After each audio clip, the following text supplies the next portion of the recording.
रैपिडो में lowest price क्या है रुके रहेंगे वरना डबल पैसे आपके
प्रार्थना ले लेते हैं।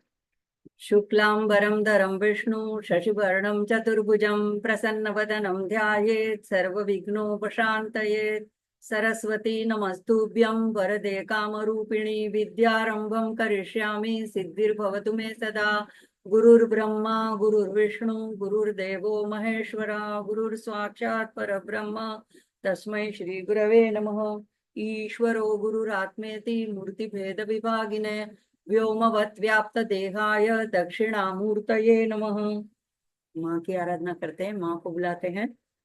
श्री विद्यां परिपूर्ण मेरु शिखरे बिंदु त्रिकोणे स्थितां वागीशादि समस्त भूत जननीं मंचे शिवाकारके कामाक्षीं करुणारसार्णवमयीं कामेश्वराङ्कस्थितां कान्तां चिन्मयकामकोटिनिलयाम् श्रीब्रह्म विद्यां भजे, श्री ब्रह्म विद्यां भजे। आप सभी साधकों के हृदय में विराजमान राजराजेश्वरी श्री ललिता पराम्बिका महात्रिपुर सुंदरी के चरणों में वंदन। सभी बड़ों को वंदन। जय माता दी। जय श्री कृष्णा। देखो, हर एक दिन का कुछ ना कुछ महत्व होता है। शास्त्र में किसी न किसी की कुछ ना कुछ विशेषताएं खोजी जाती है। तो आज का जो है, हाँ, उत्तर भारत में सावन पक्ष खत्म हो चुका है, लेकिन हमारे गुजरात और महाराष्ट्र में अभी चल रहा है, तो अभी और 2 दिन बाकी है। तो आज जो है हमारे यहाँ श्रावण महीने की कृष्ण पक्ष की चतुर्दशी तिथि मनाई जाती है। तो इसको कहते हैं अघोरा चतुर्दशी, और भगवान शिव के अघोर स्वरूप का आज पूजन किया जाता है। तो अघोर जो है ये शिव जी का मृत्यु और विनाश के देवता के रूप में यहाँ पे पूजन किया जाता है। लेकिन शिव जी जो है वो शम करोति, कल्याणकारी है। तो सभी भय और नकारात्मक नकारात्मकता को दूर करने वाले हैं। सर्व बाधा भय पीड़ा दुष्टों के द्वारा की गई, कुछ हमारे ऊपर कोई कष्ट दे दिया गया, वो सभी को मिटाने वाला ये अघोर स्वरूप है, और उसकी आज खास करके पूजा की जाती है। उसका एक अघोर मंत्र होता है। तो देखते हैं ये मंत्र क्या है।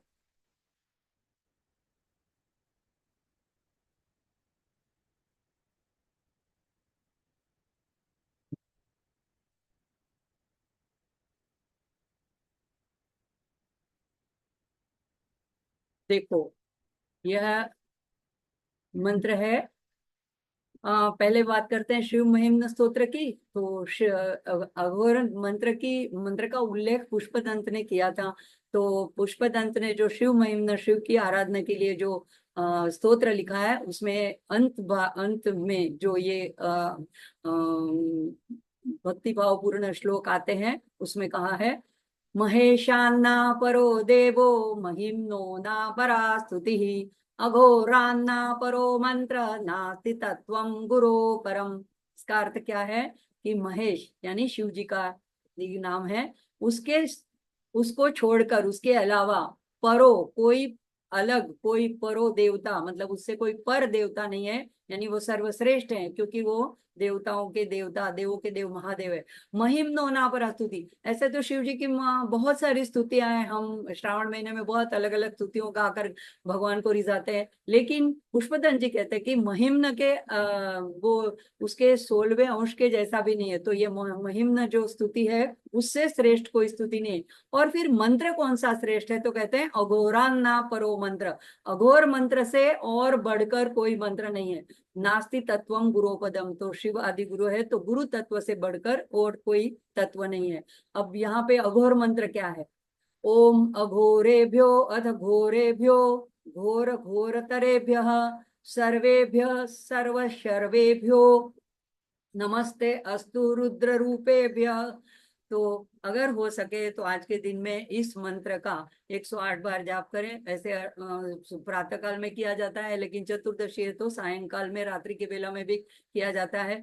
तो किसी भी वजह से, अगर किसी ने बिना वजह से आपको कोई कष्ट दिया है, या आप कोई ऐसी भयानक स्थिति में फंसे हुए हैं कि जिससे आप बाहर नहीं निकल पा रहे हैं, तो प्रेमानंद जी महाराज कहते कि ये एक अमोघ शस्त्र है, ये एक अमोघ मंत्र है। तो हम और तो 2 मंत्रों के बारे में तो बहुत अच्छी तरह से जानते हैं, जैसे ओम नमः शिवाय मंत्र की तो बहुत लोग जाप करते हैं। महामृत्युंजय मंत्र, ओम त्र्यंबकम यजामहे सुगंधिम पुष्टिवर्धनम उर्वारुकमिव बंधनान् मृत्योर्मुक्षयमामृतात्। तो ये तो दोनों बहुत प्रचलित है, लेकिन ये अघोर मंत्र इतना प्रचलित नहीं है। ये अघोर स्वरूप का पूजन किया जाता है इस मंत्र के द्वारा। अब इसकी कहाँ पे उल्लेख आता है, तो शैविज्म, जो कश्मीर शैविज्म में एक स्वामी लक्ष्मण जो है, उन्होंने इस अघोर मंत्र की व्याख्या की है। ओम तो ये तो परमात्मा वाचक एक एकाक्षरी मंत्र है।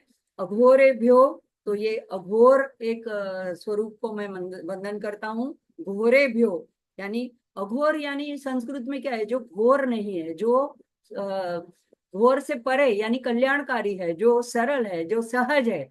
तो ये तो ये ऐसा है कि ऐसा अघोर स्वरूप जो है भगवान का, उस अघोर शक्ति, तीन प्रकार की शक्ति रुद्र की बताई गई, एक अघोर शक्ति, घोर शक्ति और घोर घोरेतर, उससे भी आगे, उससे भी परे। तो ऐसे अनेक अनेक रूप भगवान के, हम कई कई रूपों को जानते हैं, जैसे दक्षिणामूर्ति रूप है, नटराज रूप है, अर्धनारीश्वर रूप है, महाकाल है, भैरव है, रुद्र है। तो ऐसे कई रूप है, तो हम भगवान के रूपों की कल्पना नहीं कर सकते हैं। तो इस मंत्र में क्या गया कि हम जो है घोर, हम सब जो है ये शिव जी आपके सभी रूपों को, आप सभी रूपों में रूपांतरित हुए हो। आप घोर भी हो, आप कष्टों को दूर करने वाले हो, सभी संकटों बाधाओं को दूर करने वाले हो, और आप घोर रूप भी हो। घोर रूप की व्याख्या कश्मीर शैविज्म में ऐसे कही गई है कि ये व्यक्ति को अपनी साधना में स्थिर रखता है। तो ऐसी जो तीन शक्तियां हैं, और घोर घोरेतर, उससे भी आगे, परम पर, उससे भी अधिक, अघोर भी नहीं, अघोर भी नहीं, और उससे भी आगे, ऐसे हम जो जानते हुए नहीं, जो अज्ञात है, ऐसे सभी रूपों को इस मंत्र के द्वारा वंदन किया गया है। तो हाँ, ये यहाँ पे जब हम ये ऐसे शब्द बोलते हैं ना, उच्चारण करते हैं ना, अघोर, घोर, घोरतर, तो ये शब्द जो आप कंठ से उच्चारित करेंगे, तो इसके उच्चार मात्र से मंत्र की एक शक्ति होती है, उस शब्द में एक शक्ति निहित होती है। तो उससे एक गतिशीलता, एक तीव्र शक्ति को हम आह्वान करते हैं, और वो प्रकट होती है। हमारे अंदर ही शक्ति निहित है, शिव शक्ति कहीं दूर नहीं, हमारे अंदर ही है। तो उसका प्रागट्य होता है, और हमको बल मिलता है, साहस मिलता है, साहस वर्धक है।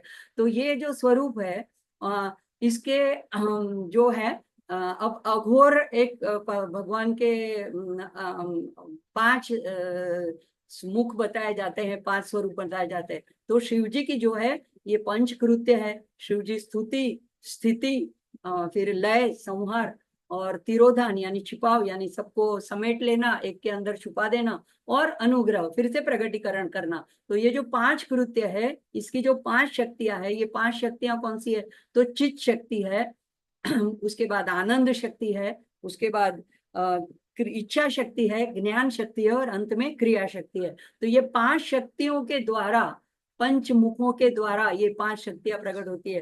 तो देखते हैं हम शिव जी का ऐसा पंचमुख वाला स्वरूप।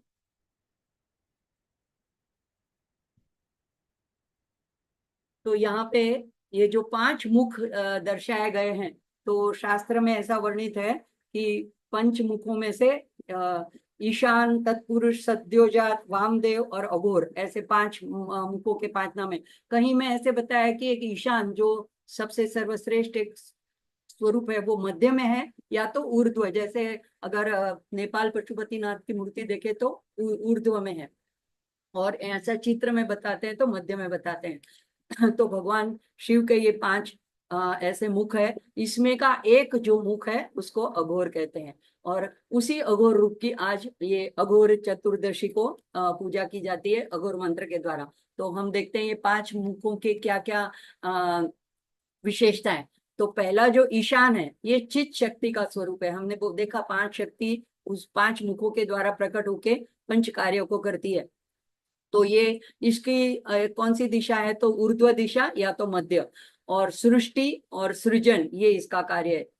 दूसरा जो मुख है तत्पुरुष, तो वो आनंद शक्ति को दर्शाता है, ये पूर्व दिशा में है।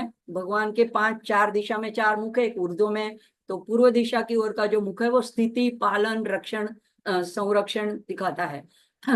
तीसरा जो है अघोरा, इच्छा शक्ति, ये दक्षिण दिशा। तो दक्षिण दिशा कहते हैं हम, दक्षिणामूर्ति भी कहते हैं, यम की दिशा भी कहते हैं। तो ये लय विना संहार। तो हम ये भी कह सकते हैं कि हमारे जो अंदर दुर्गुण है, हमारे अंदर विकार है, उसका भी संहार करने वाले हैं। तो जो भक्त हैं उनको डर की कोई बात नहीं है। हाँ, जो दुष्ट है उनके लिए ये भयकारी हो सकते हैं।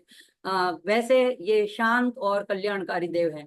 चौथा है वामदेव, ये क्रिया शक्ति दर्शाता है, वो उत्तर दिशा में ये मुख है, और ये तिरोधान छिपाव करता है।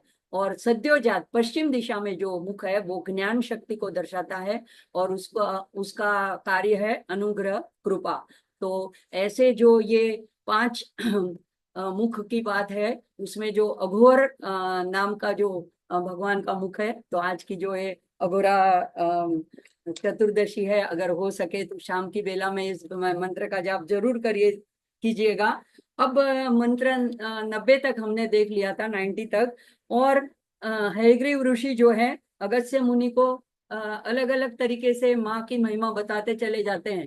तो अब आगे हमने देखा सारी लीलाओं का वर्णन किया था, और अब जो विभाग आ रहा है, सारे एक दूसरे के बाद एक दूसरे से जुड़े हुए हैं। तो ये मंत्र, अब जो मंत्र आ रहे हैं, उसमें भगवान और शिव और शिवा, उनके दोनों का अनन्य प्रेम, उनका दैवी दाम्पत्य। देखो शादी ब्याह में भी, जब हम लोगों में तो ऐसा रिवाज है कि जब शादी हो जाती है तो कन्या को जो है सौभाग्य दान दिया जाता है। तो जहाँ पे वो लोग बैठे हुए रहते हैं, दोनों कपल, उनके ऊपर चावल से ऐसे उनको उनके ऊपर निछावर करके उनको कहते हैं कि आपको शिव और शक्ति का जैसा, शिव पार्वती का जैसा सौभाग्य प्राप्त हो। तो ये एक दैवी कपल है, दैवी दाम्पत्य है उनका। तो ऐसा जो उनका है, उनके बारे में हाँ, ये अभी आगे के 2 मंत्र आते हैं, बहुत ही एक एक अद्भुत है मंत्र। और तो यहाँ पे देखते हैं आगे।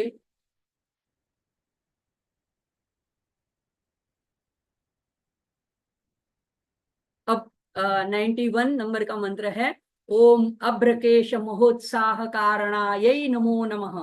तो अभ्रकेश किसको कहते हैं? अभ्र यानी आकाश। तो यहाँ पे अब कामेश्वर कामेश्वरी, अन्य अन्योन्य के प्रेम के बारे में के बारे की बात आ रही है, उनका निरूपण दर्शाया गया है। तो यहाँ पे कहता है कि अभ्रकेश यानी व्योम, यानी मेघ और बादल के जैसे ऐसे फैले हुए, ऐसे विशाल केश जिनके हैं, तो ऐसे शिव जी के महान महोत्साह, सामान्य उत्साह नहीं। हम जनों का, हमारा उत्साह कैसा होता है? क्षणिक होता है। आज उत्साह हुआ, फिर थोड़ी देर के बाद वो उत्साह का समन हो जाता है। आज एक व्रत है, आज कोई पर्व है, तो उत्साह में होते हैं, कल फिर से हम नॉर्मल में आ जाते हैं। लेकिन यहाँ पे महान उत्साह की बात है। तो ऐसे महान उत्साह के जो कारण है, ऐसी माँ ललितांबिका को यहाँ पे बारंबार प्रणाम किया गया है। तो देखते हैं इसका गहरा अर्थ क्या बताते हैं हयग्रीव ऋषि अगस्त्य मुनि को। तो यहाँ पे कहते हैं कि देखो, अगर कल्पना करो, जिनके केश हैं वो आकाश व्योम की तरह है, तो उनका पूरा स्वरूप कैसा होगा? तो ये हम कल्पना नहीं कर सकते, हमारे लिए आकाश की कल्पना करना ही बहुत मुश्किल है। तो ऐसा विराट स्वरूप, ऐसे विराट स्वरूप का यहाँ वर्णन है, यानी ऐसे दिव्य अलौकिक ऐसे रूप को, ऐसे शिव जी को, महान ऐसे शिव जी को, देवाधिदेव को यहाँ पे नमन है। और उनकी महिमा बताते हुए माँ को भी नमन है। तो यहाँ पे कहते हैं कि देखो, शिव जी जो है शक्ति के बिना शव है। ये तो सौंदर्य लहरी में भी बहुत बार हमने देखा है कि शक्ति ना हो तो शिव कुछ करने के काबिल नहीं है। तो माँ उनमें स्पंदन जगाती हैं, उनमें इच्छा प्रकट करती हैं। और तो चैतन्य रूप पर ब्रह्म है, अनंत विराट, उनमें ऐसा उत्साह दिलाने वाली, उत्साह को उत्पन्न करने वाली, उद्भव करने में जो कारण रूप है, वो है माँ। तो यहाँ उत्साह यानी सिर्फ आनंद उल्लास ही नहीं, पर कुछ शुरू करना, कुछ किसकी शुरुआत करनी। तो यहाँ पे ये क्या शुरुआत करनी? तो सृजन की शुरुआत, सृष्टि की रचना की शुरुआत, नव सर्जन की शुरुआत। तो उसके लिए हमें क्या चाहिए? कुछ तत्परता चाहिए, जोश चाहिए, उत्साह चाहिए, आनंद चाहिए, और ऐसी भावना भी मन में प्रकट होनी चाहिए। तो ये सारी बातें ये महोत्साह शब्द के अंदर निहित है। तो ये सारा जो है वो माँ उनको प्रेरणा करती है। और ऐसे सौंदर्य लहरी का श्लोक जो हमने पहले देखा था, शिव शक्त्या युक्तो यदि भवति शक्त प्रभवितुम न चेदेवं देवो न खलु कुशल स्पंदितुमपि। यानी एक स्पंदन करने के लिए भी शिव शक्तिमान समर्थ नहीं है अगर शिवा उनके साथ जुड़ी नहीं हो। तो यहाँ पे शिव और शक्ति अलग नहीं है, ये जुड़े हुए हैं, ये युक्त हैं। और एक उनके संकल्प के बाद में माँ जब उनमें ऐसा प्रकट करती है तो इच्छा प्रकट होती है, और आगे चल के वो इच्छा शक्ति, ज्ञान शक्ति, क्रिया शक्ति आगे हमने देखा। तो ब्रह्म के जो दो शक्तियां हैं वो चित शक्ति, आनंद शक्ति है, और उसके बाद में ये एक शक्ति तीन में परिणमित हो जाती है, क्रिया शक्ति, ज्ञान शक्ति, इच्छा शक्ति। और ये पांचों मिल करके बाद में पूरे सृष्टि का सर्जन करते हैं। तो चित शक्ति में से सबसे पहले मनस बाहर आता है, मनस तत्व, जो हमने शिव संकल्पमस्तु में देखा, वो मनस तत्व, मन जिसको कहते हैं वो नहीं। और आनंद शक्ति में से बुद्धि और अहंकार आता है, और इच्छा शक्ति में से पांच प्राण आते हैं, और ज्ञान शक्ति में से ज्ञानेन्द्रियां आती है पांच, और क्रिया शक्ति में से पांच कर्मेंद्रियां। तो इस तरह से पांच शक्ति के द्वारा शिव जी अपने मुखों से, पंच मुखों से पूरे सृष्टि का सर्जन करते हैं। और इस तरह संकल्प का निर्माण करने के लिए जो उत्साह देने का कारण रूप है वो माँ है। जैसे हमारे लिए भी कोई कोई व्यक्ति होती है उत्साहवर्धक होती है, अगर वो हमारे घर पे आ जाए हमारा आनंद और बढ़ जाता है। जैसे छोटे बच्चे की अगर उदाहरण दे तो स्कूल में जो टीचर अच्छी लगती है और उसका अगर पीरियड आ जाता है वो पूरे उत्साह में आ जाते हैं। तो इसी तरह माँ जो है ये अभ्रकेश के महोत्साह कारणायै नमो नमः। अब इसके बाद का जो और अगला अगला जो मंत्र है वो भी इसी से आगे इसी के आगे की व्याख्या करता है। ओम महेश युक्त नटन तत्परायै नमो नमः। महेश युक्त, महेश शिव जी का ही एक नाम है, उनके साथ युक्त, उनके साथ जुड़ी हुई, और उनके नटन, उनके नृत्य में तत्पराये मतलब उनसे जुड़कर जो नृत्य करने के लिए तत्पर है, मतलब हमेशा वहां पे हाजिर है, उनके साथ जुड़ी हुई है, ऐसी माँ को, ललितांबिका को बारंबार नमो नमः। तो सामान्य अर्थ तो यही है कि महेश के साथ रह करके माँ जो है सुंदर नृत्य करती है। तो अब देखो शिव जी का नृत्य होता है, वो होता है एक जिसको कहते हैं थोड़ा सा रौद्र स्वरूप का होता है, थोड़ा जोशपूर्ण, थोड़ा भयंकर होता है। और माँ का जो होता है थोड़ा सौम्य, कोमल, रुजु ऐसा होता है। तो एक को बोलते हैं तांडव, एक को बोलते हैं लास्य, लेकिन दोनों साथ में होते हैं तो सृष्टि की रचना आगे होती है। तो अब हम देखते हैं कि नृत्य क्या है। तो यहाँ पे इस नाम के अंदर शिव जी के नटराज के स्वरूप का संदर्भ है। देखो नटराज को इनडायरेक्टली यहाँ पे इंगित किया गया है। तो नृत्य क्या है, हम किसी विचार को, किसी भावना को, किसी आवेग को प्रस्तुत करना चाहते हैं तो प्रस्तुत कैसे करते हैं, या तो गा के करते हैं, राग से, नाद से, स्वर से, और नृत्य करके हाव भाव से। तो ये ऐसे क्रिया में व्यक्त होता है। तो ऐसी जो क्रिया में व्यक्त किया जाता है भाव को, अपने विचारों को, अपने आवेग को, उसको कहते हैं नृत्य। तो अब यहाँ पे नृत्य नटन, तो ये नटन जो है ये हमेशा आनंद का, उत्साह का, उल्लास का प्रतीक है। कोई अगर उत्साह में ना हो तो कोई नाच ही नहीं सकता है। देखो जब हम बहुत खुशी में होते हैं तो झूम उठते हैं, नाच उठते हैं। तो ये उत्साह का प्रतीक है। और माँ है ही ऐसी, उनका नाम ही है ऐसा ललितांबिका, जो हमेशा खेलती रहती है, लालित्य से भरपूर है और हमेशा खेलन में मशगूल रहती है। तो ऐसे पूरे संसार में भी अगर हम देखें ना तो यही ईश्वर का नृत्य, नटन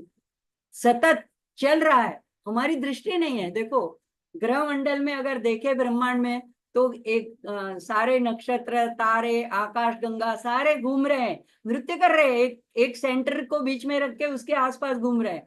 तो इसी तरह से अगर हम देखेगी सूर्य जो है उसके आसपास पृथ्वी और सारे ग्रह घूम रहे हैं। तो ये इसी का प्रतीक है। और इसी का प्रतीक हम कैसे मनाते हैं, नवरात्रि में क्या करते हैं, अभी आने वाली है, हाँ थोड़े पहले गणेश जी आ जाएंगे, उसके बाद आएगी नवरात्रि। लेकिन उसमें क्या करते हैं हम गुजरात में, जैसे गरबी रखते हैं, मतलब बीच में माता जी की मूर्ति, छवि रखते हैं, प्रतिमा रखते हैं, और उसके आजू बाजू गोलाकार करके नृत्य करते हैं। तो ये गोलाकार नृत्य ब्रह्मांड का प्रतीक है। और ये नृत्य जो है वो ब्रह्मांड में चल रहे उत्साह का और ये सृजन का प्रतीक है।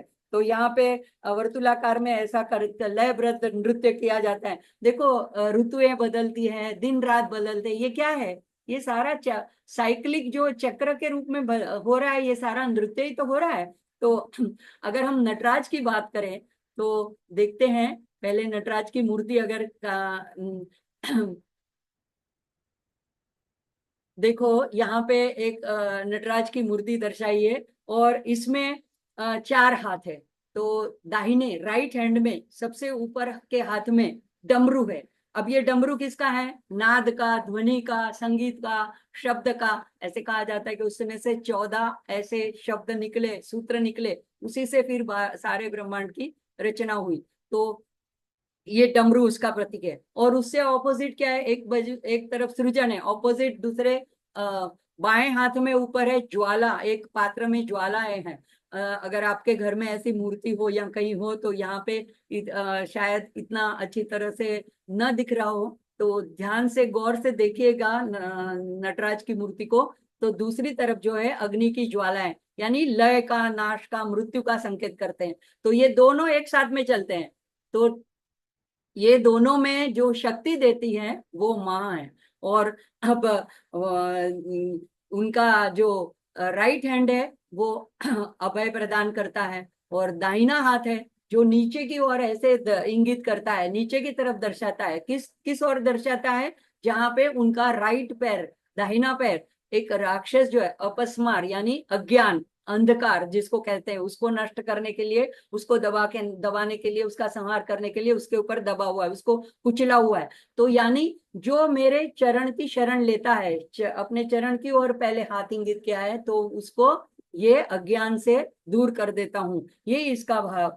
अब जो यहाँ पे केश दिखाई देते हैं, ये भगवान के इतने अनंत जटाएं हैं। ऐसे कहते हैं कि ये पतित पावनी गंगा जो है वो गंगा की लहरें हैं, और ये समस्त ब्रह्मांड में ऐसी फैली है, और उन्हीं की फिर धारा से वो तो भगवान की जटाओं में उलझ गई है। उन्हीं में से फिर हमारी जो पवित्र नदियां हैं वो एक एक करके हमारे भारत देश में प्रकट हुई है। तो ये शिव जी की जो ये मूर्ति है, ये ये दर्शाती है कि जो मेरे चरण में शरण में आ जाता है उसको मैं मोक्ष प्रदान करता हूँ। तो ये यहाँ पे नटराज जो है ये ब्रह्मांडीय नर्तक है, और उनके चारों ओर जो वृत्त है, जो गोलाकार है, उसमें भी ज्वालाएं हैं। तो ये भी ब्रह्मांड का प्रतीक है।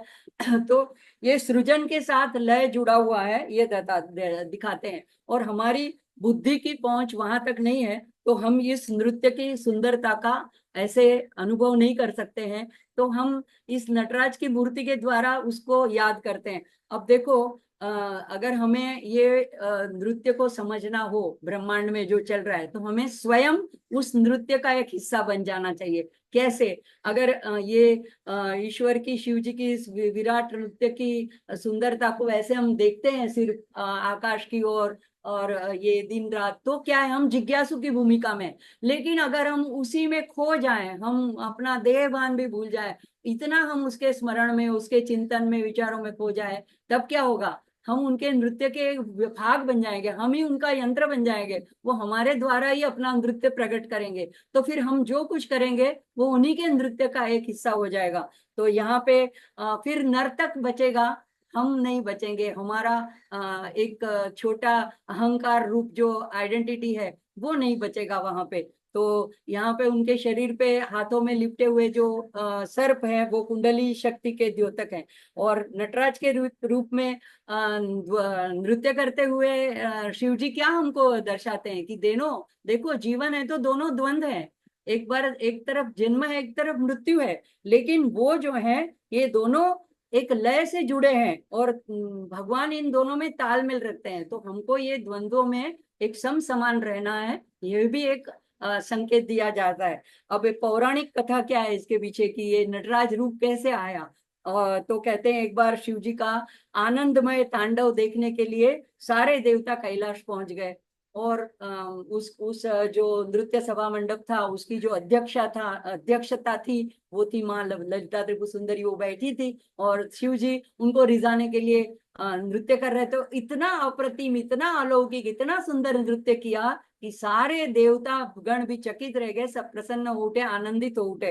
तब माँ भी अत्यंत खुश हो गई और माँ ने कहा कि शिव जी से कि आप मैं आज बहुत प्रसन्न हूँ, आप मुझसे कोई वर मांग लो। तब माँ ने शिव जी ने कहा, हे देवी, जिस तरह सभी देवतागण इस तांडव नृत्य से, इस मेरे नृत्य से आनंद प्राप्त करते हैं, उसी तरह मनुष्य भी पृथ्वी लोक पे ऐसे आनंद को प्राप्त करें। तो इसीलिए कहा जाता है कि फिर माँ ने कृष्ण रूप लिया और सारे देवतागण भी अलग अलग अलग रूप में अवतरित हुए। और हम तो जानते हैं कि सारी ऋषि मुनिया थे, वही गोपियां बनी हुई थी। तो ये देखो, क्लिम बीज जो है वो कृष्ण का भी है, काली का भी है। और ललिता सहस्त्र नाम में भी आता है विष्णु रूपिणी, गोविंद रूपिणी। तो दोनों में कोई फर्क नहीं है। अगर आपके इष्ट विष्णु है तो वो भी एक ही है, और ललितांबिका है तो वो भी एक ही है। तो ये भगवान को जब देवी ने तथास्तु कहा, तो इसी आनंद को हम जैसे हम भागवत कथा पढ़ते हैं तो रासलीला का वर्णन सुनते हैं, या कृष्ण की लीलाओं को जानते हैं। अभी ये जैसे एक आया है नाटक राजाधिराज, तो हमको भी वो आनंद प्राप्त होता है। तो ये शिव जी ने हमारे लिए ऐसा वर मांग रखा है। तो ऐसे इसके पश्चात शिव जी को नटराज की उपाधि उपाधि प्राप्त हुई। तो नृत्य के माध्यम माध्यम से ही उनकी नटराज पहचान है। जो जो लोग नृत्य में माहिर है या नृत्य सीखते हैं तो नटराज की मूर्ति रख के उसको प्रणाम करके स्टेज के उसके बाद ही अपना परफॉर्मेंस देते हैं। तो ऐसे महेश युक्त जो नटराज बने हुए हैं, उनके साथ युक्त हुई हुई तत्पर नर्तन में तत्पर, क्योंकि देखो शिव जी को अगर शक्ति नहीं है तो कैसे नृत्य करेंगे, तो शक्ति की तो आवश्यकता है। तो यही कहते हैं कि उनके महेश नटन युक्त, तो ऐसे तत्परायै उसको वारंवार हम संयुक्त नृत्य से, तो ये उनके संयुक्त नृत्य से प्रपंच सृष्टि चल रही है। तो हमारे भारतीय परंपरा में देखो, नाट्य हो, नृत्य हो, संगीत हो, शिल्प हो, चित्रकला हो, ये सारी जो विभिन्न कलाएं हैं उसको सात्विक भाव से देखा जाता है, योग दृष्टि से महर्षियों ने देखा है। और किसी भी कला में जो अगर उसमें इतना दृढ़ता से अगर कोई उसमें रममाण हो जाता है तो उसी के द्वारा भी वो मोक्ष को प्राप्त कर सकता है, ईश्वर को प्राप्त कर सकता है। मतलब नृत्य के द्वारा भी लोग देवताओं को रिझाते हैं। गान, साम गान जैसे शिव जी को प्रिय है, तो गीत गा के, भजन गा के, कीर्तन करके। तो कीर्तन में भी क्या है, गीत और नृत्य दोनों है। किसी शर्म रखे बिना लोग अपना तालियां बजा के मस्त झूम के अपना कीर्तन करते हैं। तो इस तरह नृत्य में मुख्य देवता महेश है, और वे स्वयं सृष्टि में प्रवेश करते हैं और क्या करते हैं, इस सृष्टि को लय गति उसका कारण बनते हैं। और उनकी शक्ति माँ ललितांबिका है। तो इन उभय के मेल से, तांडव और लास्य दोनों के मेल से प्रपंच बनता है। तो लास्य मृदु कोमल सौम्य, और तांडव उग्र तेज भयानक जोशपूर्ण। और ऐसे सारे ब्रह्मांड में चल रहे इस नृत्य को देखने की दृष्टि और अनुभव करने की समझ हमें माँ प्रदान करे, यही प्रार्थना के साथ अब आगे के मंत्र की ओर बढ़ते हैं।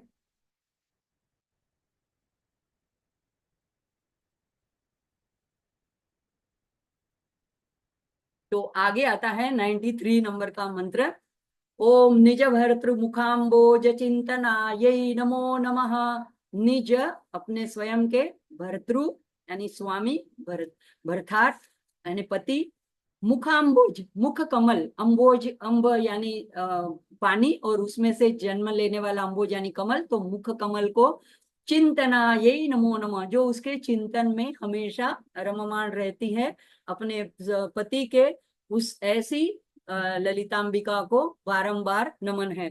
तो देखो यहाँ पे ये, जब सती ने जब अपना आत्मदाह किया, उसके बाद माँ ने पार्वती के रूप में जब अवतार लिया, तो पहले से ही तय था कि उनको शिव जी को पाना था। उसमें क्या हुआ कि हेमवान और मैना के घर जब उनका प्रागट्य हुआ, तो एक बार नारद जी पधारे, कथा सबको पता है कि उन्होंने हाथ देख करके ऐसी सब भविष्यवाणी करी, तो उसमें इनडायरेक्टली सारा संदर्भ शिव जी का था। तो पार्वती माँ ने तो तभी से सोच लिया था कि मेरे पति शिव जी हैं। तो देखो, तब से उन्होंने उनका चिंतन करना शुरू किया, और फिर उस उनके लिए कठिन तपश्चर्या की। अब शिव जी तो सती के जाने के बाद परम समाधि में व्यस्त थे, डूब गए थे, उनको कोई जगा नहीं सकता था। लेकिन माँ की इतनी तपश्चर्या उनको हिला गई।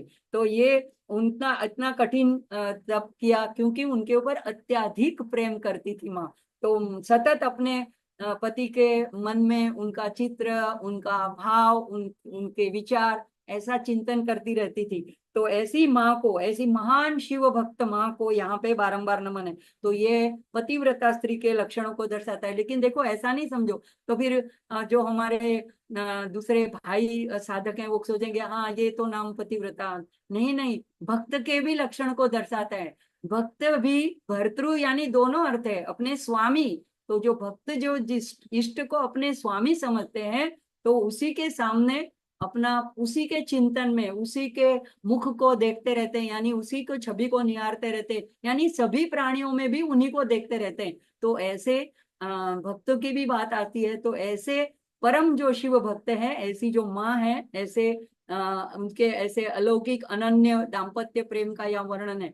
अब देखो ललिता त्रिशती में भी 243वें नाम से आगे बहुत सारे नाम ऐसे दिव्य युगल के आते हैं। तो वहां पे एक एक अक्षर हमें पता है, पंचदशी के एक एक अक्षर क ए ई ल रिम, तो ऐसे क के ऊपर से वहां पे आगे तीसरे शक्तिकूट के नाम जब आते हैं तो हर एक के 20-20 नाम है। तो वहां पे कामेश्वर मनोहरा यानी कामेश्वर शिव जी के मन को हरने वाली, कामेश्वर संगवासिनी, कामेश्वर सुखप्रदा, कामेश्वर प्रणयिनी, कामेश्वर विलासिनी, कामेश्वर विमोहिनी, कामेश्वर मनः प्रिया, कामेश्वर प्राणनाड़ी, कामेश्वर गृहेश्वरी, कामेश्वर आह्लादकरी। तो ये सारे नाम क्या दर्शाते हैं? ये स्तोत्र त्रिशती का स्वयं कामेश्वर कामेश्वरी ने रचा है। तो कई मंत्र रूप जो नाम है वो कामेश्वर ने कहे हैं, और कई जो है वो कामेश्वरी ने कहा है। तो यहाँ पे ये सारे उनको वहां पे नाम दिए गए हैं। ये सारे मंत्रों के बहुत गूढ़ अर्थ हैं।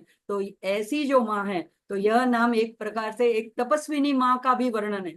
देखो सतत किसी का चिंतन करना ये तप है। क्या हम कर सकते हैं पूरे दिन 24 घंटे किसी एक अरे कोई वस्तु का भी हम नहीं चिंतन कर पाते हैं।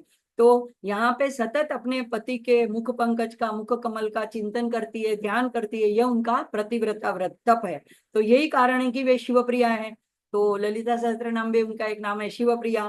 तो यहाँ पे इष्ट के प्रिय पात्र बनना है तो हमें क्या करना है? माँ की तरह सतत चिंतन करना है, मुखाम्बुज उसको ही मन के अंदर धारण करना है, यानी सभी में भी उनकी मूर्ति को देखना है। ये नहीं कि चित्र लेके बैठ जाए एक कमरे में और उनको ही निहारते, ऐसी बात नहीं है। यानी पूरे जगत में हमारे सामने जितने भी प्राणी, जम्मन में जितने भी लोग आते हैं, उसी में उनका रूप देखना। तो यहाँ पे ऐसा ही चिंतन करते करते गोपियां देखो कृष्ण का ऐसा ही चिंतन करती थी। तो ये यही कारण था कि वो सर्वश्रेष्ठ कहलाई, भक्ति की आराध्या कहलाई, भक्ति की गुरु कहलाई। तो इसी कारण यह अष्टोत्तर शत स्तोत्र माला मंत्र है। ये किस लिए हम कर रहे हैं? सतत चिंतन हेतु। ऐसा नहीं है कि सारे लोगों को सारे 108 नाम अपना मुखोद्गत हो जाएंगे, ये मेरा ऐसा भाव भी नहीं है। लेकिन हम यूट्यूब में लगा के भी सुन सकते हैं, अगर हमारे पास पीडीएफ है तो हम पढ़ भी सकते हैं। अभी नवरात्रि भी आ रही है, तो ये अगर नाम का एक एक भाव पता है तो अर्थ के साथ करते हैं ना, तो इसका और भी प्रभाव, उसका और भी फल बढ़ जाता है। तो ऐसे ही माँ को यहाँ पे बारंबार नमन है। आगे का मंत्र देखते हैं।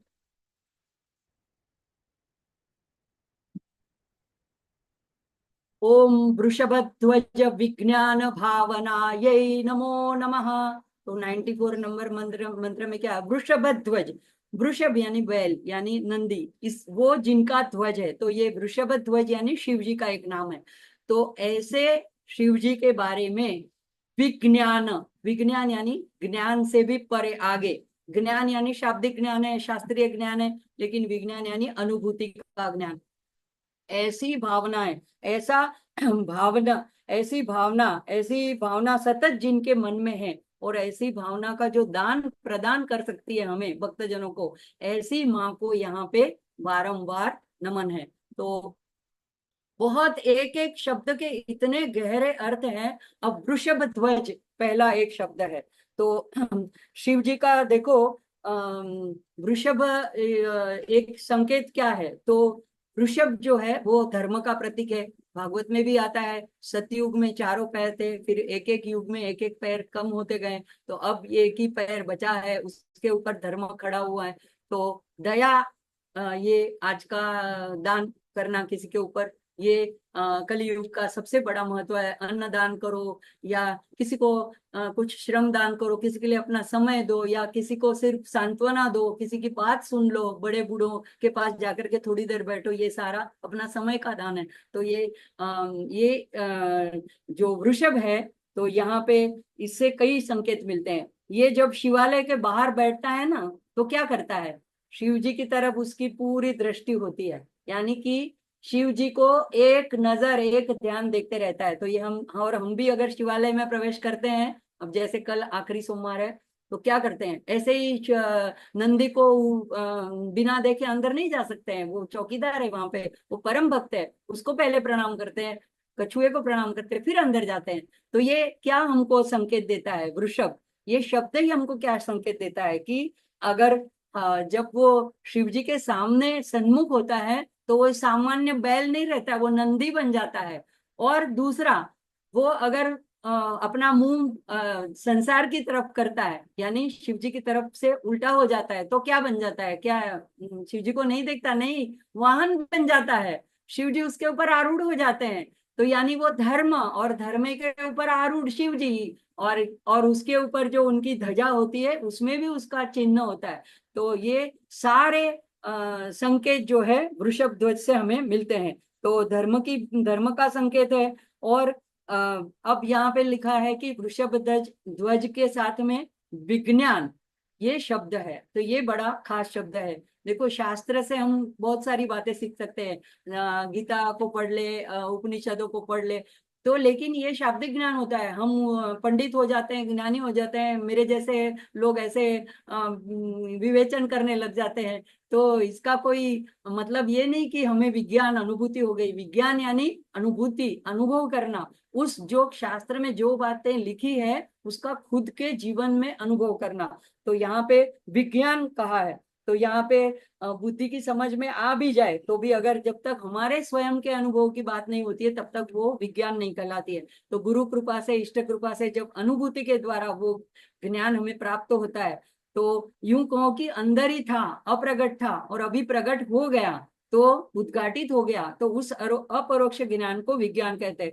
तो यहाँ पे ऐसी जो शिवानुभूति माँ ने कैसे प्राप्त की, तो माँ ने तप किया शिव जी का, और ऐसे नहीं मिल गए शिव जी। देखो, पार्वती के रूप में बहुत कठिन, अपर्णा कहलाई, पहले तो पर्ण सूखे पड़े हुए, फिर वो भी छोड़ दिया वायु भक्षण करके।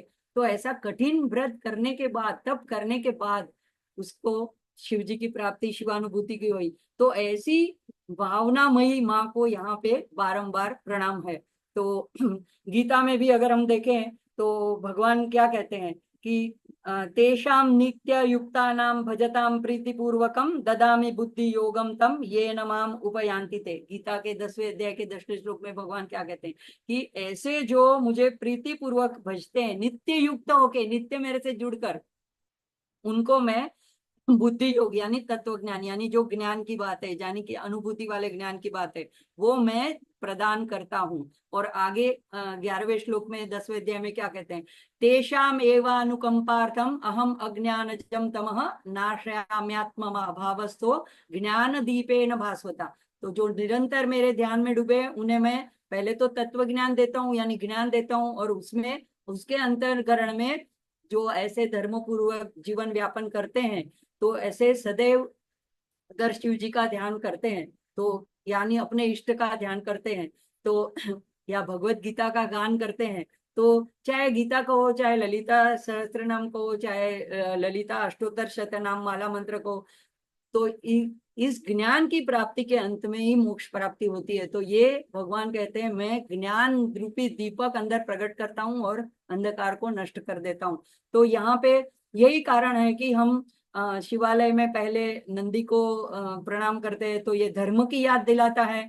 और धर्म का कार्य चाहे कितना छोटा हो पर वो भगवान को ध्यान में रख के भगवान को अर्पण करके किया जाए तो वो, और उनके ऊपर दृष्टि रख के, उनकी तरफ दृष्टि रख के किया जाए, मतलब सतत हमारे ध्यान में ये बात हो कि इस कार्य से भगवान खुश होंगे ना, राजी होंगे ना, तो हमारी दृष्टि भगवान के ऊपर है तो वो छोटा कार्य भी है तो भी वो योग रूप हो जाता है। तो ऐसी जो भावना है वो समर्पित होकर, तो यही हमें वृषभ दर्शाता है। और वृषभ जो है एकाग्रता का, भगवत भक्ति को भी दर्शाता है। इस तरह वह धर्माचरण से, भगवत अर्पण भावना से विज्ञान का हमें अनुभव होने लगता है। तो जो साधक धर्म की ध्वजा रखकर, धर्म पर आरूढ़ होकर एकाग्रता से इस वृषभ ध्वज की भक्ति करता है, यानी शिव जी की भक्ति करता है, उसे शिव ज्ञान प्रदायिनी यानी माँ ललितांबिका विज्ञान प्रदान करती है, ऐसी भावना प्रदान करती है। तो ऐसी माँ को यहाँ पे बारंबार प्रणाम है। अब आगे देखते हैं। ओम 95 नंबर का मंत्र है, ओम जन्म मृत्यु जरा योग भंजनायै नमो नमः। तो एकदम सीधा साधा अर्थ है, जन्म मृत्यु जरा यानी वृद्धावस्था और रोग, ये चार ही तो हमारे जीवन के पहलू है, चार ही तो हमें पीड़ित करते रहते हैं। उसको भंजना है, उनका भंजन करना, नष्ट करना, उसको दूर करना, ऐसी करने वाली माँ को नमो नमः। तो उनको बारंबार नमन है। तो अब देखते हैं। देखो, हर एक प्राणी जब जन्म लेता है तो जन्म का भी एक दुख होता है, यह हमारी ध्यान में नहीं थे। भागवत में इसकी आती है वर्णन की अंदर गर्भ अवस्था में बच्चे को बहुत पीड़ा होती है, तब वो जीव जो है भगवान से प्रार्थना करता है कि मैं आपको नहीं भूलूंगा, मुझे एक बार इसमें से छुटकारा दिलाओ। लेकिन हम जो जन्म होते वक्त वो स्मृति चली जाती है तो वो दुख को हम भूल जाते हैं, लेकिन जिसका जन्म होता है उसकी मृत्यु होती है। तो ये जन्म मृत्यु दो हमारे जीवन में लगे रहते हैं, दो अंतिम। लेकिन उसके बीच में क्या है, तो अगर हम आए क्यों, जन्म क्यों लिया हमने, क्योंकि हमने पूर्व जन्म में जो कुछ किया है उसके फल स्वरूप जो कुछ हमारा प्रारब्ध बना है, जो कुछ फल देने के लिए उद्युत हुआ है उसको ही भोगने के लिए आए। तो उसमें सुख भी है, दुख भी है, पीड़ा भी है, रोग भी है। तो बीच में रोग, जैसे जैसे आगे बढ़ते हैं तो वृद्धावस्था भी आती है, हमारी इंद्रियां क्षीण होने लगती है, हमारी शक्तियां का ह्रास होने लगता है और हमको रोगग्रस्त हो। कभी कभी लगता है कल तक तो ठीक थे, अचानक क्या हो गया, आज हार्ट अटैक आ गया, अरे कल तक तो ठीक थे, अचानक क्या हो गया। लेकिन ये जब डिक्लाइन होता है, जब शरीर का युवावस्था के बाद, तो उसकी जो स्पीड होती है वो बहुत जल्दी से नीचे आ जाते हैं, कर्व उसका बहुत जल्दी से नीचे आ जाता है, पता नहीं चलता है।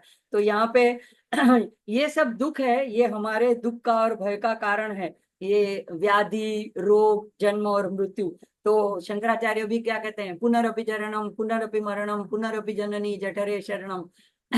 तो यहाँ पे इस दुस्सार संसार में अगर बचना है तो भज गोविंदम भज गोविंदम। तो ऐसी माँ जो है, जो ऐसी हमको ऐसे चारों से छुटकारा दिलाती है, ऐसी माँ को यहाँ पे बारंबार नमन किया गया है।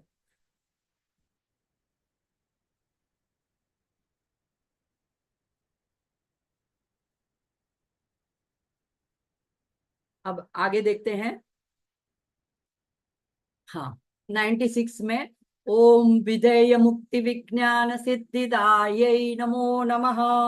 तो विधेय, जैसे हमको बोलते हैं विधि और निषेध, तो विधेय जो बताया गया है शास्त्रों में, ऐसे विधेय कार्य करने के द्वारा जो मुक्ति देने वाली है। और किस तरह से मुक्ति देती है, तो विज्ञान सिद्धिदाय, विज्ञान का अर्थ हमें आगे आगे देखा, जो अनुभूति वाला ज्ञान, उसकी सिद्धि प्रदान करने वाली जो माँ है, कि कब, जब विधेय, जो विधि के द्वारा जो चलता है, शास्त्रों के द्वारा चलता है, उनको ऐसी सिद्धिदायी माँ को बारंबार नमो नमः। तो अर्थ ऐसे देखने जाए तो बहुत ही सिंपल अर्थ लगता है, लेकिन जब हैग्रीव ऋषि ने इनमें इसको यहाँ पे उतारा है तो उसके कुछ गहन अर्थ छुपे हैं। तो देखो, शास्त्र में विधि निषेध बताए जाते हैं, उसके आदेश के अनुसार, आज्ञा के अनुसार हमें जो योग्य करने लायक है, करना जैसा है, हमारे पास से जो हमारे वर्णाश्रम के हिसाब से, अगर हम चार वर्ण देखें तो ब्राह्मण, क्षत्रिय, वैश्य, शूद्र। अच्छा, ये इसमें जाति के हिसाब से नहीं है, ये स्वभाव और गुणों, यानी सत्व, रजस, तमस गुण के जो प्रपोर्शन है उसके हिसाब से। अगर आपको इसका डिटेल अगर पढ़ना हो तो साधक संजीवनी रामसुख दास जी है, उसकी 18वें अध्याय में जो टीका लिखी है, वहां पे आप वर्ण व्यवस्था के बारे में पूरा बहुत विस्तार से वर्णन किया गया है। तो ये वर्ण के आश्रम से और आश्रम यानी ब्रह्मचर्य आश्रम, गृहस्थाश्रम, वानप्रस्थाश्रम और संन्यासाश्रम, तो इस आश्रम के हिसाब से और वर्ण के हिसाब से जो भी हमें करना चाहिए, जो हमारे से अपेक्षित है, वो अगर हम करते हैं उस शास्त्र के आदेश के हिसाब से, यानी हम शास्त्रमय धर्ममय जीवन अगर व्यापन करते हैं, तो माँ उनको मोक्षदायिनी बन करके उनको ऐसी सिद्धि प्रदान करती है कि अनुभूति करा देती है, तो विज्ञान सिद्धिदायी बन जाती है।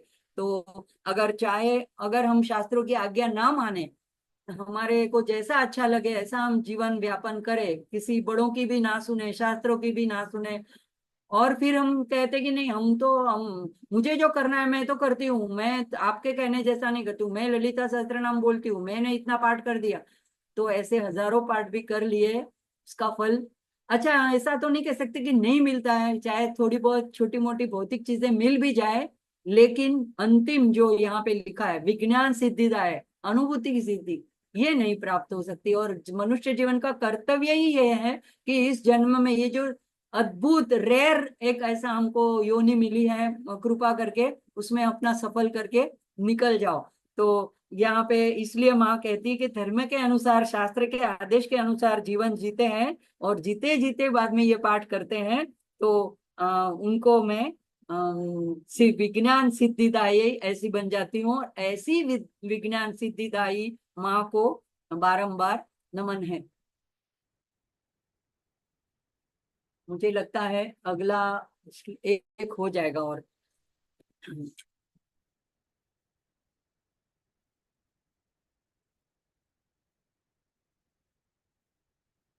अब आगे है, ओम काम क्रोधादि षडवर्ग नाशनाय नमो नमः। तो एकदम सरल अर्थ है, काम क्रोध आदि यानी जो षड वर्ग यानी छह की बात है यहाँ पे, षड रिपु की, तो काम क्रोध लोभ मोह मद मत्सर, इनका नाश करने वाली नाशनाय ऐसी माँ को बारंबार मैं प्रणाम करता हूँ। तो यहाँ पे अब क्यों ये सारे षडवर्ग के ऊपर ये सारे साधु संत इतना बार बार इसके ऊपर क्यों इतना जोर देते रहते हैं कि इनका नाश होना चाहिए। हमको तो कभी कभी लगता है कि देखो, अगर हमको कोई कामना ही ना हो तो हम जीवन ही नहीं जी सके, ऐसे बिना इच्छा वाले कोई ऐसे उदास होके बैठे, तो ऐसी बात नहीं है।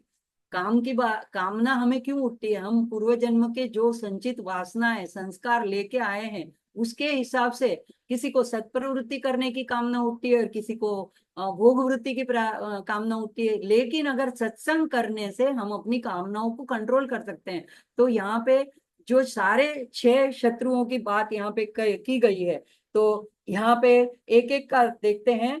तो हम एक दृष्टि से देखो, ये करने वाली हैं, तो हम ये जब करते हैं तो हमारा ये प्रार्थना भाव हो जाता है कि हे माँ, आप करने वाली हो, तो हमारे इन शरीरों का आप नाश कर दो। क्योंकि देखो, जो अगर हमको करवाना है ना भगवान से, तो उसी नाम का हम आश्रय लेना चाहिए। जैसे कि अगर देखो किसी को कोई मृत्यु का भय आ गया है, तो चंद्रशेखर चंद्रशेखर चंद्रशेखर पाए, तो चंद्रशेखर नाम है महामृत्युंजय नाम जैसा है। अगर किसी ने किसी से जाने अनजाने कुछ पाप हो गया है, तो हम क्या कहेंगे माँ को, पतित पावनी माँ, दया करो, कृपा करो। तो जब हमको माँ को उस नाम का याद दिलाते हैं ना, तो हमारी ये चालबाजी होती है। तो हम कहते हैं कि देखो, आप अपनी माँ नाम का मान रखो, पत रखो, आप पतितोद्धारिणी हो, मैं पतित हूँ। अगर पतित ना हूँ और अगर मैं पुण्यशाली हूँ, तो मुझे आपकी जरूरत ही क्या है, और पुण्यशाली लोगों के ऊपर आप कोई कृपा करो, इसमें कोई बड़ी बात ही क्या है। अगर आप पतितों के ऊपर करो, तभी तो आपका विरुद्ध माने हम। तो इसीलिए ऐसे मंत्र बोलते वक्त हमारी अंदर से भावना ये होनी चाहिए कि हे माँ, आप षड्रिपुओं का नाश करने वाले, मेरे से ये होता नहीं है। मैं आज एक षड्रिपु को पकड़ के ऐसे सोचूं कि इसके ऊपर मैंने कंट्रोल कर लिया, कल दूसरा फन उठा के चढ़ा मेरे पर सवार हो जाता है। आज मैंने सोच लिया कि चलो अब ऐसी बातों के प्रभाव में आ जाके अब कल से मुझे कोई शॉपिंग करनी नहीं है ज्यादा एक्स्ट्रा, अभी साड़ियां ड्रेस कुछ नहीं खरीदना है, ज्वेलरी नहीं खरीदनी है, तो हमको लगता है कि मैंने एक के ऊपर कंट्रोल कर लिया, कहीं कोई दूसरा षड्रिपु ऊपर आ जाता है और उसी के मोह जाल में हम फंस जाते हैं। तो यहाँ पे इसलिए ऐसे सारे मंत्र हैं कि माँ से प्रार्थना के लिए। तो पहले ये काम की बात आ गई। अब क्रोध, तो देखो अगर हमारे मन के हिसाब से ना हो, और जिसको, उसमें मैं भी इंक्लूडेड हूँ, जिसको एकदम परफेक्शन का स्वभाव हो और घर में पूरा एकदम परफेक्ट स्वच्छ रहना चाहिए, सब चीजें अपने अपने स्थान पे रहनी चाहिए, अगर ऐसा स्वभाव है ना, उनको क्रोध आना ही आना है। क्योंकि हमारे स्वभाव के हिसाब से सारे मेंबर्स होते हैं, ये जरूरी नहीं है, होता ही नहीं है। तो ऐसा अगर जब नहीं होता है हमारे मन के हिसाब से, हमारी अपेक्षा से विपरीत होता है, तो हमारी इच्छाओं किसी प्रकार से कोई बाधा डाल देता है तो हमें क्रोध आता है। ये बहुत सामान्य है और हम उसके ऊपर कंट्रोल नहीं कर पाते हैं। तो अगर छोटे बच्चे से लेके बूढ़े तक सभी को क्रोध आता है, हाँ उसको व्यक्त करने की रीत अलग होती है। कोई कोई कहते हैं मैं तो कभी गुस्सा नहीं करता हूँ, लेकिन वो मुंह फिरा के बैठ जाते हैं, नाराज होते हैं, हाँ मुंह से कुछ बोलते नहीं है शब्द, या कोई हाथ से नहीं, कोई हाथ नहीं उठाते, लेकिन अलग अलग जेस्चर से पता तो चल ही जाता है कि इनको क्रोध आया है।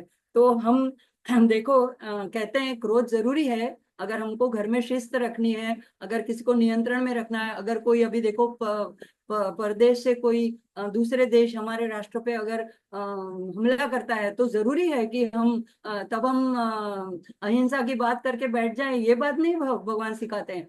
जहां पे जो जरूरी है जितने वक्त तक, तो इसको एक शस्त्र के रूप में इस्तेमाल करना है, और वो काम खत्म होते उसका हमारे मन से प्रभाव उतर जाना चाहिए। लेकिन अगर बच्चे पे किसी बात के ऊपर गुस्सा करना है तो करना पड़ता है, फिर थोड़ी एक क्षण में वो बात नॉर्मल हो जानी चाहिए। बहुत महीनों तक घंटों तक वो चलती रहे, वो नहीं होना चाहिए, ये बात है। तो ये सब अगर हमसे नहीं हो रहा है तो हमें माँ को प्रार्थना करनी है।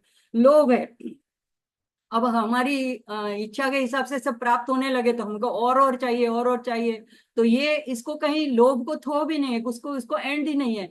तो ये सब बातें जो है जिसका ऊपर अगर हमारा अधिकार नहीं है, उसके वो भी चीज हम पाना चाहे, हासिल करना चाहे, कब्जा करना चाहे, तो ये लोभ हो जाएगा।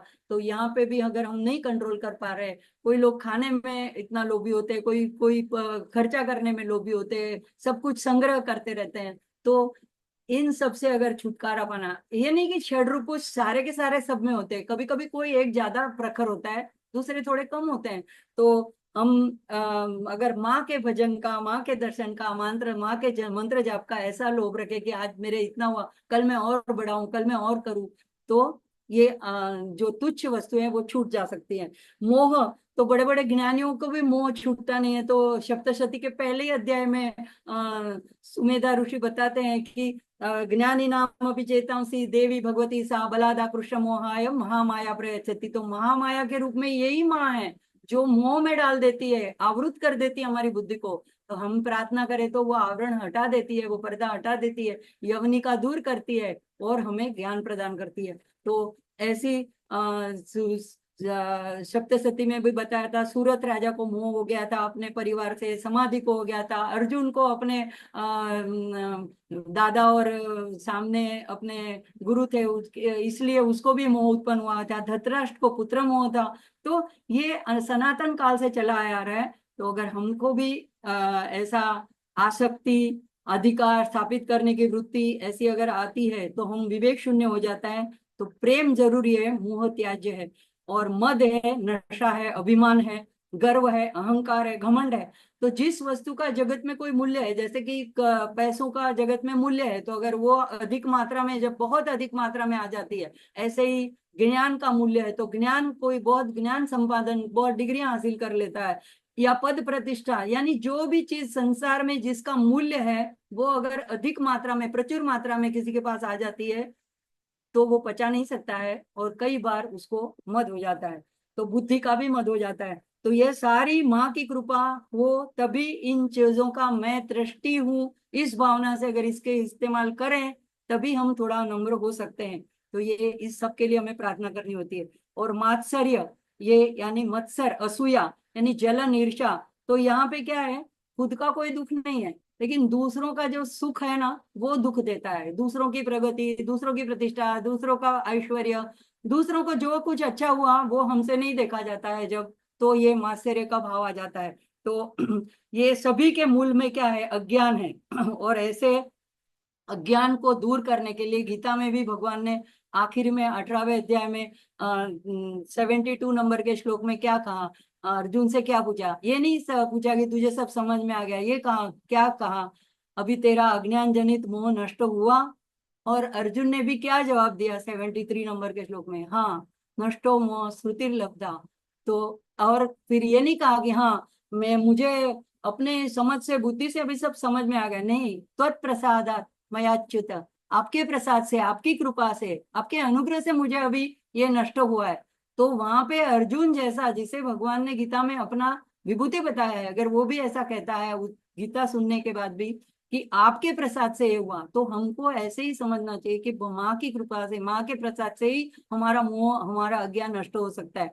और गीता में भी इस तरह अधपतन की सीढ़ियां दूसरे अध्याय में 22 से 62-63 श्लोक में बताइए, वहां पे यही कहा है, अगर आप विषयों का चिंतन करते रहेंगे तो उसमें आसक्ति बढ़ेगी, आसक्ति बढ़ने से इच्छा बढ़ेगी, इच्छा पूरी नहीं होगी तो क्रोध आएगा, क्रोध से फिर बुद्धि पहले मूढ़ता आ जाएगी, यानी बुद्धि काम नहीं करेगी, और फिर बुद्धि स्मृति विभ्र श्रुति चली जाएगी कि मैं कौन हूँ, कहाँ हूँ, क्या कर रही हूँ, और फिर बुद्धि विवेक शून्य, बुद्धि का नाश होने से बाद में प्रणश्यति यानी पूरा सर्वनाश हो जाता है। तो ये सारी नीचे की तरफ की सीढ़ियां है, अगर ऊपर चढ़ना है तो विषयों का चिंतन छोड़ के माँ का चिंतन, ऐसे कोई स्तोत्र का चिंतन, ये करने से ऊपर उठ सकते हैं। और 16वें अध्याय में भी भगवान ने गीता में ये कहा कि काम और क्रोध ये दोनों जो है ये रजोगुण से उत्पन्न है, यही तुम्हारे वैरी है। और ये नहीं कहा कि अज्ञानी लोगों के वैरी है, तो हम सोचे हम तो ज्ञानी, हम हमारे वैरी नहीं है, वहां पे भगवान ने, आप जरूर देखिएगा, ज्ञानी को,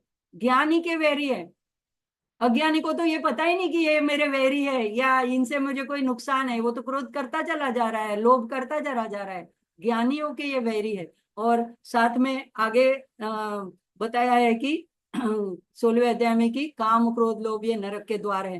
तो ये भगवान भी बार बार कहे जाते हैं कि मेरी शरण में आओ तो ये मैं तुम्हें उनसे मुक्त कर दूंगा। तो यहाँ पे भी माँ यही कहती है, और इस प्रार्थना में, इस मंत्र में भी यही भाव छिपा हुआ है कि अगर हम माँ की प्रार्थना करें, माँ के शरण में जाए, तो हम इनसे छुटकारा पा सकते हैं। आज के लिए हम सत्र को यहीं पे विराम देंगे और शांति मंत्र के साथ समाप्ति की ओर ले चलेंगे। आप सभी का आभार, मिहिर भाई का आभार, अर्चना जी का आभार, सभी तन्मय शिव संकल्प मस्तु के टेक्नीशियनों का आभार। ओम सहनाववतु सहनौ भुनक्तु सह वीर्यं करवावहै तेजस्विनावधीतमस्तु मा विद्विषावहै। ओम शांति शांति शांति।